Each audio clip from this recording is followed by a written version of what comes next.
Hi, good morning, everybody. Well, it's almost afternoon. Anyway, I haven't been on for a minute. I've been totally entrenched in Chronicles 2. There is so much that's happened. I'm not going to put every single thing that happened in there. Obviously not. I'll be there till doomsday. Just the main important things. The changes.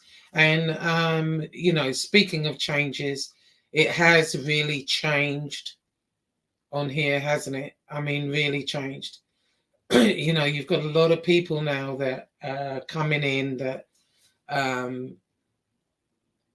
it wasn't necessarily great before, but we all kind of, and we would go at each other, but it's just gone lower and lower and lower. And you're getting more weirdos and degenerates coming in. It's like, you know, most of us that started really just don't even want to bother anymore, to be honest. Maybe want to go off on another genre or whatever, which is difficult to do. But things have really, really changed. In any event, so let me start with Angel. Now, last time I was on a stand-up guy's show, and I was giving him an example of what had taken place with regards to a certain creator, and he was unaware of it. So I gave a couple of examples. I talked about, Johnny Mac's daughter and family, and Angel's daughter. And by no means did I do that to exploit her or any of that. No, it didn't. That didn't even enter my head. I was just giving him an example. And but I do understand, when I thought about it later, I totally understand where she was coming from, because, and I know myself, during this period, this last 5 months, I've had to listen to clips, gather clips, put stuff together, and no one wants to hear that type of crap spoken about them, then that nasty, degenerate, disgusting, sexual way. Nobody does. And to have to hear it again when you don't want to is not a good thing. And, you don't want it keep being regurgitated. And so I totally understand where she was coming from with that. And I did speak to her later that evening, and I was going to, what happened, I think I did a show in the morning, and then I went on Stand Up Guy, and I was just exhausted. And I said, oh, I'll come on another time. But then the next day I just thought, well, it's not really necessary, because we spoke, and, she understood and where I was coming from. And I totally understand where she was coming from. But that wasn't the intention. I didn't mean to make it appear like I was exploiting anybody at all. That didn't even enter my mind. But anyway, so that's why I didn't go on, and I didn't want to really continue it, because it didn't seem, it wasn't worth arguing about, really. Once we spoke, to me, it's done with. Now, I did make a video later, a bit of a excuse me, a ranting video, and that was because, certain people, they've been poking at me, and it just got on my nerves. My thing is, you've got something to say, freaking, you can talk to me directly or not, or say what it is you mean. I just don't like that. I don't like passive aggressive. I don't do that. And it was annoying me. But anyway, so it brings me to Lee. Now, I was told that, on good authority, that Lee's up there telling everybody that YouTube don't do anything unless you have 10,000 subscribers. No, that's not true. And I can prove that's not true, because I did do something. It'll be in the book, actually. I'm not even going to bother going into it now, because I can't be asked. but that is totally a falsehood. They're picking up on it more than they were. You know, there's been times where, you know, okay, you report, and nothing happens. That's true. But there are ways of doing things that where you have to deal with certain people directly, and that's what I did. Okay, so, and I don't have 10,000 subs, nowhere close. Okay, and it'll be in the book though, exactly what I did and how it happened and why. Okay, now then, so Lee, you know, again, you're in Angel's bosom. I bet you're very happy. Tony Silo has shimmied along, and you know you're there. It's just you now. So I'm sure that makes you very happy, but it doesn't make you the oracle of MobTube, YouTube, or YouTube legal, or anything of the above. Okay, so I suggest before speaking, get your facts straight. That you don't need 10,000 subs to take care of things. You don't, and I know that for a fact. In any event, and it'll be in the book, so read the book. Now, this brings me to Rob, Convict Inc. Now, I was watching him a few days back, I think, and he was saying that, you know, when he got locked up this time, Lee wanted to interview him from jail. He wanted this big exclusive, you know, thing. And I mean, as long as we've known Lee, we know it's clicks, views, subs. That's his thing. We all know that, you know, whatever. Anyway, and so he wanted this exclusive, which makes me laugh because,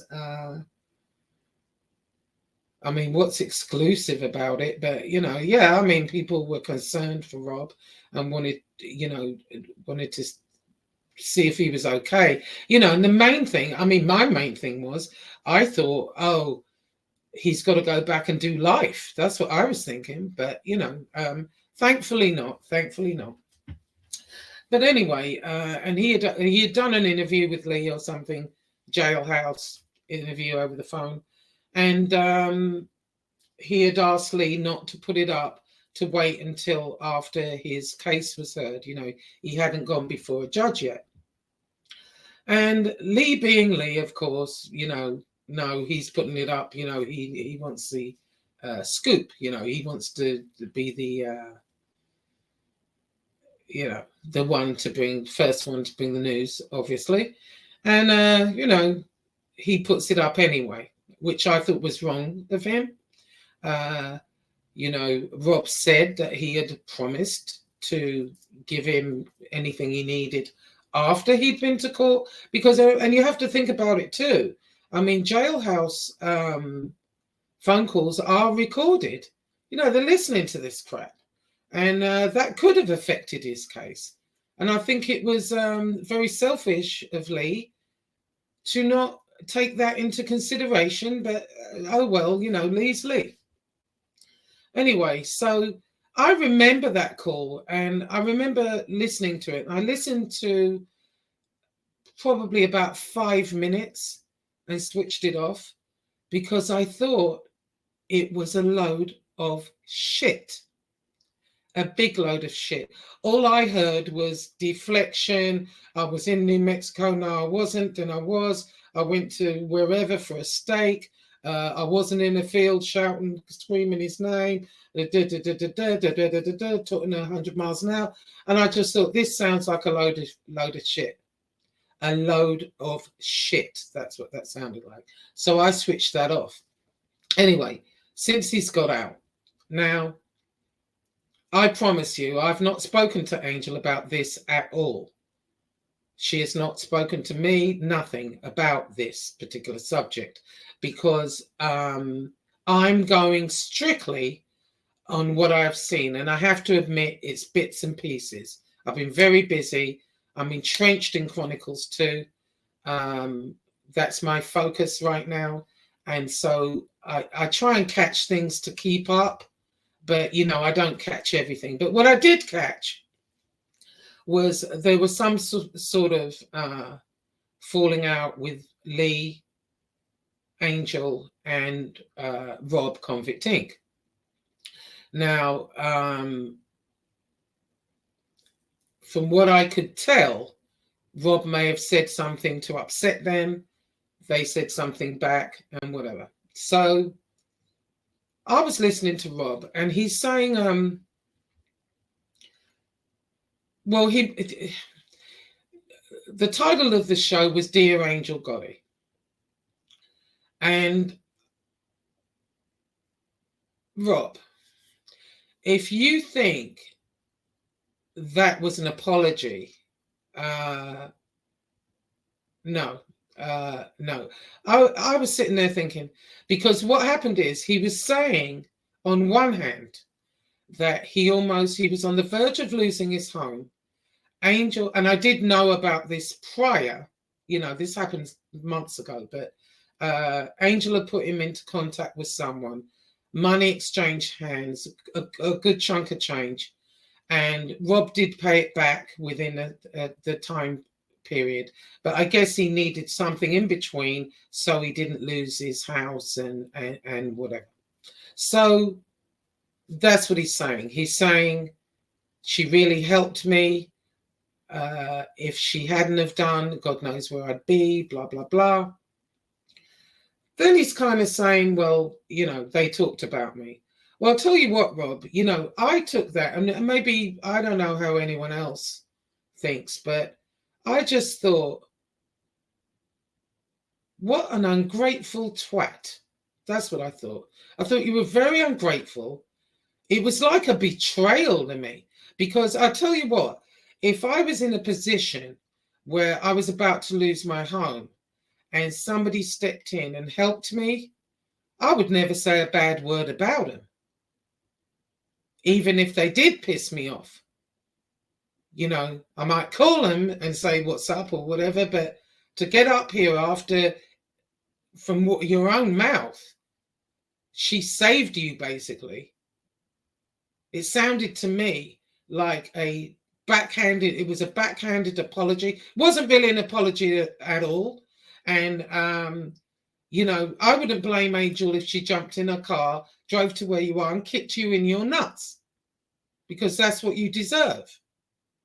Be a bit grateful, for Christ's sake. You kind of, it's that prison shit. It's that prison thing you got going on.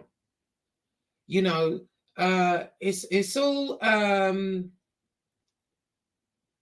it's a manipulation to make people think, well, yeah, I'm really grateful, but really I'm not, type thing. I mean, I don't mean to be harsh here. I'm just calling it like I see it. And I see it that way because, I know institutionalized when I see it. And the reason I know that is because I have several family members that have been in and out a long time. My cousin Randy is a good example. He spent most of his life actually in prison, virtually all his life. He's had a few months out and then he's back in, months out, back in. But I'll tell you about Randy in a minute. I'll end with that, another little Scouser story. Anyway, I just feel like I thought it was very ungrateful. I thought it was disrespectful. And I thought, if you're going to apologize, be sincere. That was not sincere to me. And I promise you, I've not spoken to Angel about this at all. This is what I was looking at. I'm just talking about what I'm hearing, what I'm looking at. One hand, she saved me. I owe her everything. On the other hand, but they talked bad about me or whatever. And there had to be a reason for that. Because I just think, Rob, sometimes when you're talking about people in prison and certain things, it's kind of borderline, I wouldn't say ratting exactly, but it's kind of borderline, airing people's dirty laundry that you think have offended you or whatever, you know. And I don't think that's always necessary, but I mean, hey, you do you, you know. But I just thought that was bullshit. The apology, that wasn't an apology. And if I were her, you'd get a kick in the nuts from me for that. I'm telling you, especially when she saved your home, which is obviously very important to you, you know. And another thing, get in the sun and start eating a little bit. You look really thin. You do. Pale. Eat. In any event, so that's that. So the next thing, FBS and his mother. Now, I did not see the live that he did when he was so upset. I didn't. Somebody sent me a clip and I didn't see it till the next morning. And then I watched it and I thought, you know, what's going on here? So I looked at his show and oh my God, I mean, I know we've had our differences. Well, they're more than differences. We've been arch enemies for a couple of years and we've gone back at each other, hammer and tong and whatever. But I was crying right along with him. I mean, I was sobbing right along with him. I thought, oh my God, this is terrible. And then, and I did reach out to him. I left a message on his show, you know, saying how truly sorry I am. I really am, you know. I think it's terrible. It's a terrible thing. And, you know, I emailed him and said the same thing. I thought it was awful. And I don't know who it was first, but, you know, somebody came out with, oh, it's a scam and whatever. If he were acting in that video, he deserves an Academy Award. He had me crying. And yeah, I do cry kind of easily at sad things. I do. But no, to me, that was very raw. It was very personal and really sad. Oh my gosh, I thought about that all day. Anyway, I was talking to somebody and you know, they were saying, well, you know, he's wished death on you, he's wished death on this one, that one, you know, he's done things to families and whatever. That's true. That's true. So I understand why some people feel the way they do about it. You know, I totally get that. But for me, watching that didn't even enter my head. It didn't enter my head. I wasn't thinking, oh, all the things he said and done about me and blah, blah, blah. Didn't enter my head. Didn't matter. I didn't even think about that. I was just looking at his sad moment. You know what I mean? I didn't think about that at all. And, you know, other people, I totally understand why some, you know, he's wished death on many people. But the difference is, I think, with some people that feel that way, and we were all, you know, I don't know how everyone else was raised, but I was raised, you know, if you don't have anything good to say, don't say anything at all. Not that I always follow that, but, you know, I've seen people on here do that in this instance.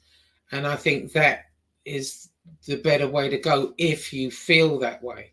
You know, I mean, I understand totally why some people don't. I get it. But for me, I can't be that hard-hearted. I couldn't, you know, and I hope, you know, they were saying, oh, well, you know, 1 minute she had 2 weeks to live, now she's got 5.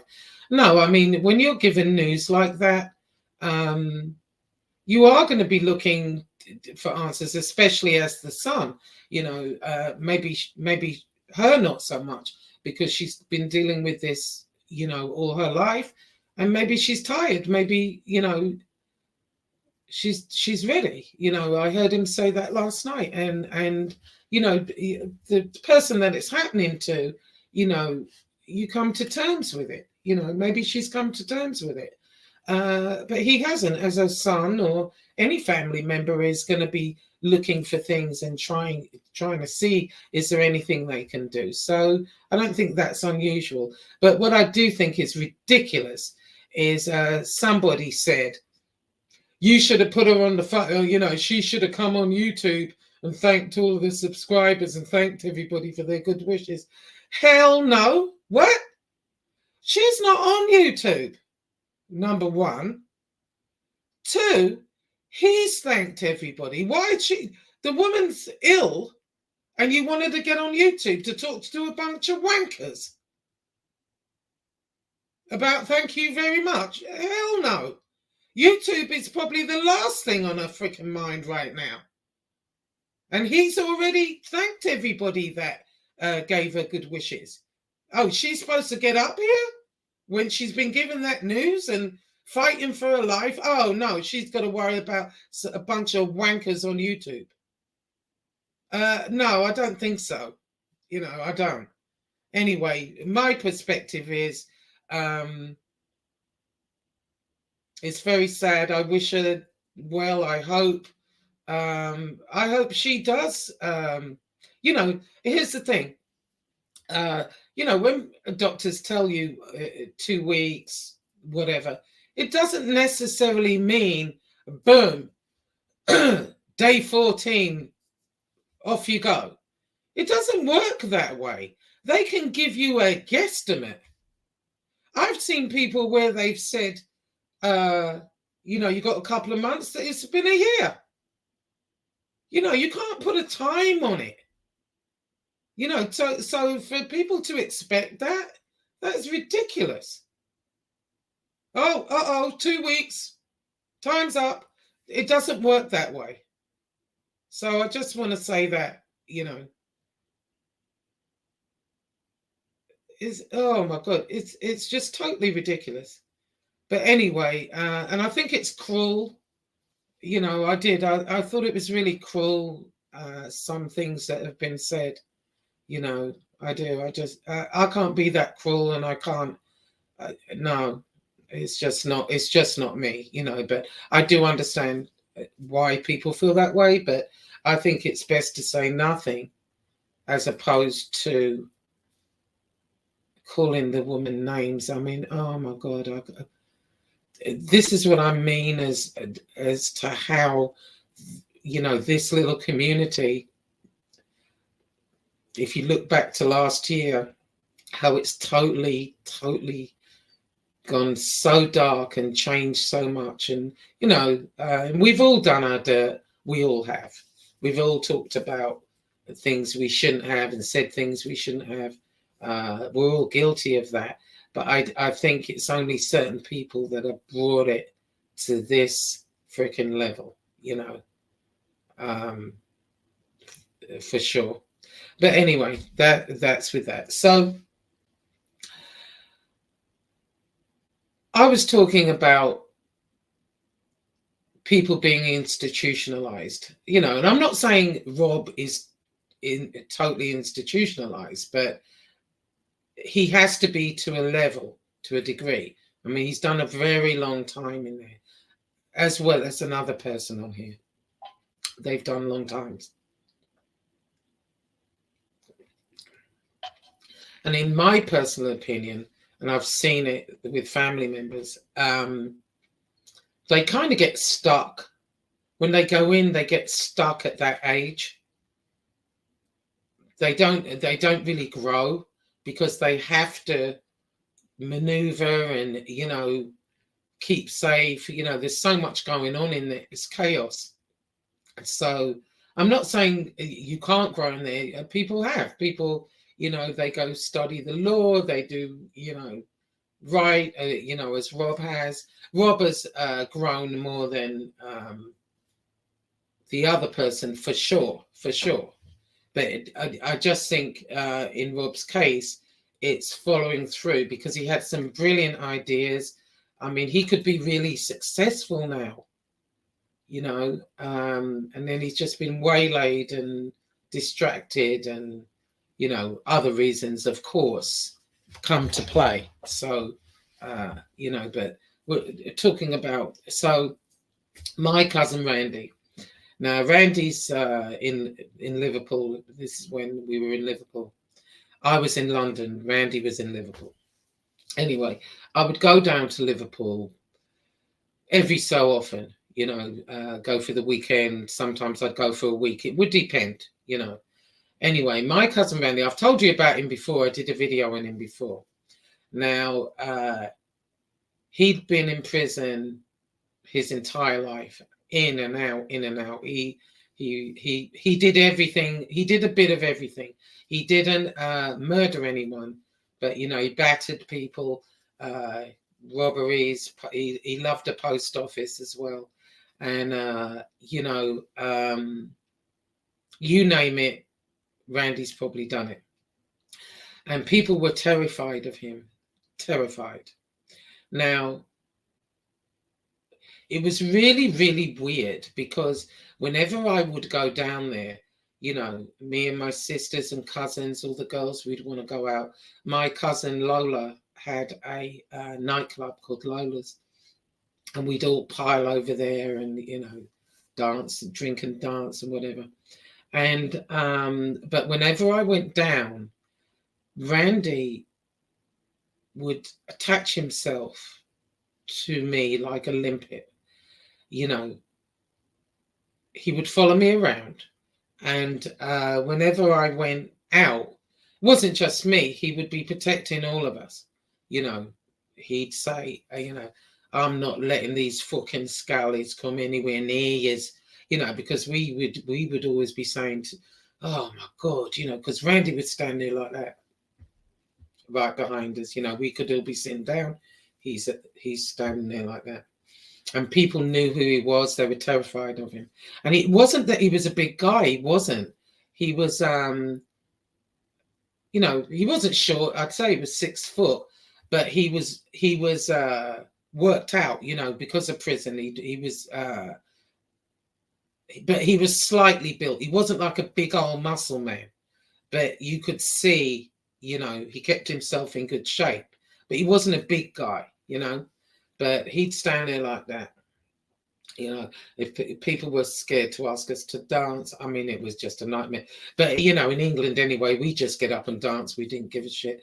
But if anyone kind of approached us, he'd be. And so, and people were terrified of him, and they always said, Randy's crazy. And one day I went to his flat, and you could just tell the guy had been in prison. His bathroom, his soap was lined up, his towels were lined up, his toothbrush, everything was lined up. Everything was spick and span and in its place. Similar to a very tidy cell, if you will, because it wasn't a big flat, it was just him. And anyway, so Randy decides to get a dog. I think it was an Alsatian. And I'd gone back to London, and I didn't, I didn't used to call him very much, here and there. I mean, the strange thing was, me and Randy got on like a house on fire. We really did. I mean, we'd laugh, we'd have fun. And I think he only did that with certain people. Everyone else was terrified of him, like, oh, get away. He's fucking not stalking you, but he wasn't that way with me. He would talk about things, and it was just strange. But anyway, so I go back to London, and I hadn't heard from him or talked to him in a few months, actually. And I had called down there. I called my sister, and she said, "Here, have you heard about our Randy?" So I'm like, oh no, what's he done now? Because what he would do a robbery or something. He'd go in for 4 or 5 years. He'd come out. I don't remember him ever being out a full year, frankly. He'd be out a few months, he'd be right back in and out, in and out. And that was his entire life, Anyway, so she said, have you heard about our Randy? So I said, no. I'm like, what's he done now? I said, oh, he's in the clink again, is he? So she said, yeah. she said he'd done some sort of armed robbery somewhere. And she said, "You'll never guess what that fucker did." So I'm like, "No, what did he do?" So she said, "Remember that fucking dog he had?" So I said, "Yeah." She said, "Well, the dog disappeared one day." So everyone's asking, "Well, where's the dog?" So Randy had told them that it ran off. Anyway, so he does this armed robbery. So the police go to his flat. And when they go in, there's this smell, you know, death smell. And she said, yeah, she said, they pulled out the fucking wardrobe. She said, and the fucking dog was cut up behind the wardrobe in his flat. I was like, oh my God, you're kidding me. She said, no, she said, I told you he's a fucking nut at dinner. I'm like, oh my God. I would never have imagined Randy. I mean, he was a bit, yeah, he was crazy, but I would have never imagined that in a million years. No. But then come to think of it, he never had a girlfriend. As I recall, I don't remember ever seeing him with a girlfriend. Because who knows how she would have ended up. I mean, God knows. I don't know. Anyways, I never spoke to him again after that. I can't be doing with that. You know, I love my dogs. And, oh, my God. Anyway, so now I think he's back in prison. And the thing is, that's where he's comfortable. You know, some people get comfortable with that. And, you know, with Rob, it's kind of making me wonder, does he not mind being there? He kind of alluded to it. And I think that's troublesome. But I think, you know, if he can get himself together, get you know, completely clean and, you know, concentrate. And, you know, I know he has other health problems. You know, I hope they're okay. But Rob, I think if you're going to give an apology, give a sincere one. That to me, I would have been insulted if I was Angel. Insulted. Anyway, same like with the other person. They, you know, I think in that case they got stuck at the age they went in, and even though it wasn't one long stretch, when it's in out, in out, in out, they get just stuck in that mentality. You know what I mean? It's hard to explain to someone that maybe hasn't dealt with that or hasn't been in prison or have relatives who's been in prison. Most of mine have. As I've said before, I've been to every prison in England, virtually, and out of England, Europe. And I just think, yeah, it's that's what I'm seeing. That's what I'm seeing. Anyway, so before I did this, I got a message. So Bambi Palermo has been true to her word, printed up a load of flyers apparently and put them around a truck stop of the B Jules offering services or something like that. Well, she said she was going to do it. She did it. I don't. It's not. You know, I wouldn't have the time in the day for that, or think she was that important. But you know, I'm not. I don't know what the history is with them. You know, I guess they're from the women's community and whatever. So I find that interesting. And you know, lastly, I guess Tony Silo has given up his channel and whatever, and I'm sure that thrills Lee. You can say it don't, Lee, but I bet it does. But anyway, I just want to say this. Now, that night when that happened, I didn't watch Angel's show. I went to bed. I was exhausted. And then I was told that he got up there talking about, yeah, I spoke to, you know, Angel asked me to speak to the guy. And, you know, I wish I hadn't have done that for her now. Listen to me, Silo. I didn't ask you to do anything for me. My only issue with you was, all right, you're sitting there talking about domestic violence, abuse of women, blah, blah, blah, blah, blah. The next day you're on panel where the whole show was abusing me. You've been on there since where women have been abused. Then you turn around, you and your wife or girlfriend, whoever she is, and do a domestic violence show with a lady that, that's what she does, apparently. I didn't watch it because I thought it was ridiculous, especially when you've got women abusers, domestic violent people with wrenches in your chat. It absolutely made no sense. And not only that, I don't believe you asked him anything anyway. I don't. Angel may, and thank you, Angel, for even, thinking of that, but it was already, what was done was done. It's taken me 5 months, but I did it. I didn't need you to talk to him or anybody else for that matter. I can take care of me. Thank you. Been doing it a very long time. That was my only issue. It wasn't that I think I'm this big celebrity. You haven't heard of me. The lies were just ridiculous. They really were. And it's neither here nor there. But I didn't ask you to do anything for me, and I don't think you did anyway.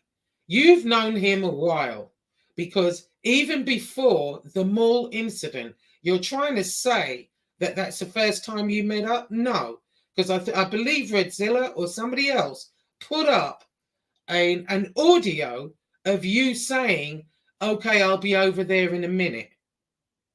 Yeah, you're going to be there? Okay, I'll be there 20 minutes or something like that, you said. And that was before the mall incident. So you knew him before. Of course you did. He's not going to listen to you. You had no plans on saying, speaking up on my behalf. I don't believe that for 1 second. And then another time I was on Angel's show and I said you lived in Florida. And you said you didn't. No, he doesn't even live in Florida. Well, clearly you do. All right, you might go to New York every once in a while, but you live in Florida, right? And you're not too far from the other guy. So you've known one another for a hot minute.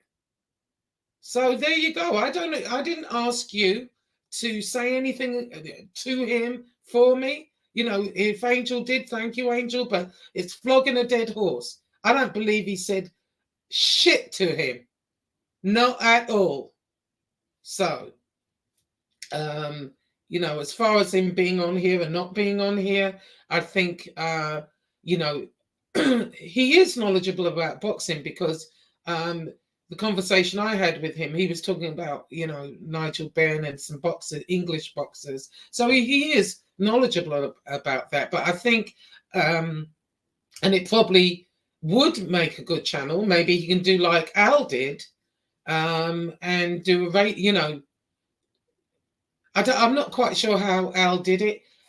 He just cut everybody off and started again from scratch. So all his subscribers are racing enthusiasts. Maybe that's what he needs to do, as far as that goes. Maybe, start it where it's just boxing enthusiasts. This genre, no, I thought it was the wrong genre, excuse me, to do this in. Hold on. Oh dear.